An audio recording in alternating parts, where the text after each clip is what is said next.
नमस्कार, मैं हूं जितेंद्र जैन और आप देख रहे हैं खबर समय जगत। आइए नजर डालते हैं आज की कुछ मुख्य खबरों पर। गाजीपुर लोकसभा चुनाव की घोषणा होने के बाद से हर सीट की सरगर्मी तेज हो गई है। पूर्व प्रधानमंत्री रहे चंद्रशेखर के जिले बलिया में भी भाजपा ने अपना प्रत्याशी बदलकर उनके पुत्र पूर्व समाजवादी पार्टी नेता नीरज शेखर को भाजपा से प्रत्याशी बनाया है, जबकि समाजवादी पार्टी ने पूर्व प्रत्याशी सनातन पांडे को मैदान में उतारा है। दोनों ओर से आरोप प्रत्यारोपों का दौर जारी है। जनसभाएं, नुक्कड़ सभाएं, जनसंपर्क सब कुछ तेज हो गया है। सपा प्रत्याशी पिछली बार अपने साथ की गई नाइंसाफी का हवाला देकर इस बार बड़ी जीत सुनिश्चित करने के लिए हर संभव प्रयास कर रहा है। गठबंधन प्रत्याशी सनातन पांडे की ओर से लगातार जनसंपर्क किया जा रहा है और सपा कार्यकर्ताओं के साथ साथ अन्य वोटरों से भी मिलकर जीत सुनिश्चित करने के लिए ताने बुने जा रहे हैं। शनिवार को प्रसिद्ध महाहर शिव धाम पर पहुंचे सपा प्रत्याशी सनातन पांडे ने कहा कि लोकतंत्र में सबको समान अधिकार है, जबकि बलिया की सीट को एक परिवार अपनी निजी जागीर समझता है जो आगे नहीं चलेगा।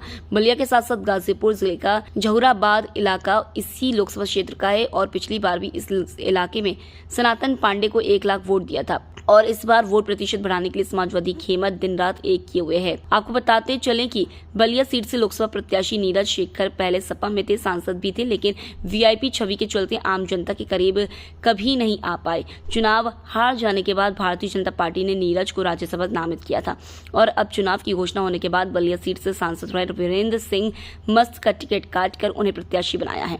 इसलिए समाजवादी पार्टी अपनी जीत व जनता के उत्साह को देखकर काफी खुश है, जबकि दल बदल अपनी कुर्सी बचाने के लिए संघर्षरत नीरज शेखर को लेकर तरह तरह की चर्चाएं कर रही है। देखना है इस बार बाजी कौन मारेगा। लोकसभा के चुनाव में जबरदस्ती करके हराया गया समाजवादी पार्टी को बलिया लोकसभा की सीट पर। आज तक जनता इस बात का तमाशा देखती रही है। दूसरी बार फिर आपको अखिलेश यादव ने मौका दिया है। क्या इस बार भी आप लोग अपने लोगों को रोककर और अपनी हार को पचा जाएंगे? हम लोग जो है लोकतांत्रिक व्यवस्था में विश्वास करने वाले लोग। हमने जीवन में सोचा भी नहीं था कि एक चुने हुए उम्मीदवार के साथ इस प्रकार के व्यवहार सत्ता पक्ष के लोग करेंगे। हमको लगता था कि अंत में आते आते कलेक्टर के भी अगर जमीन जगेगी तो ईमानदारी के साथ फैसला मेरे पक्ष में देने का काम करेगा। तकलीफ सिर्फ हारने का नहीं है साथियों, चुनाव में हार जीत लगा रहता है। अब मेरे सामने 2 चीज़ आज की तारीख में है।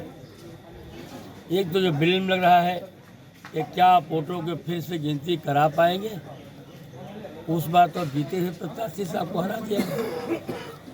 उसके लिए मेरा संकल्प और हमारे किए हुए बात आपके बीच पहले ही आ चुकी है।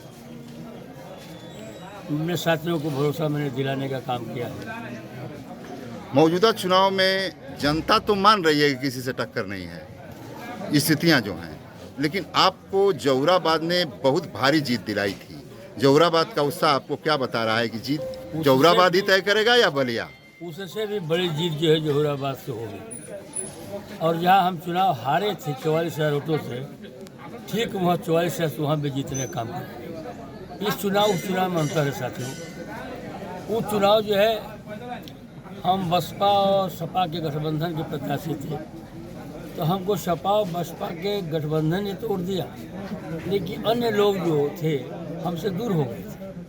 लोहार हो, कुहार हो, धोबी हो, नाऊ हो, तेली हो, बनिया है, दुसाद है, पासवान है, कोरिया मौर्या है, ये सारे लोग गठबंधन से दूरी बना लिए।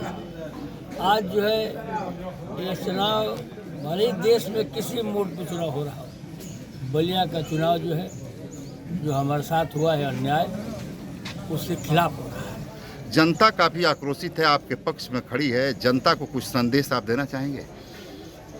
जनता ही सब कुछ है और जनता के विश्वास के लिए मैंने पूर्व में अपना बयान दे चुका हूँ। हमारी समस्या आपने भी पढ़ा।